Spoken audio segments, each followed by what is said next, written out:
Hello po sa lahat! For today's video, ayan, samahan niyo ako mag-garden. So, itong process na ginagawa ko is para matulungan ko yung mga halaman na lumaki, yung mga ugat kasi you loosen up the soil.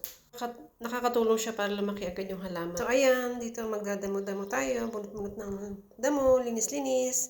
Dito naman, magkatanim naman ako dito ng oka. So, ayan. I use shovel kasi madaling pang dungkal, madaling panghukay. So, ayan. Check ko muna kasi meron akong mais dyan eh. So, check ko muna kung nakalinya ba siya. So, ayan. Dukal muna ako dito. Ayan. So, binabad ko muna yung mga buto ng okra. Kasi sabi nila, mas mabilis na tumubo ang okra.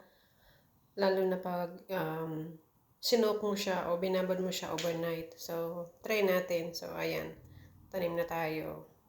So, ginawa ko 3 buto kada butas. Para kung hindi man tumubo ang isa, mayroon tayong pangalawa, pangatlo. So, ayan. Magdilig na tayo, guys.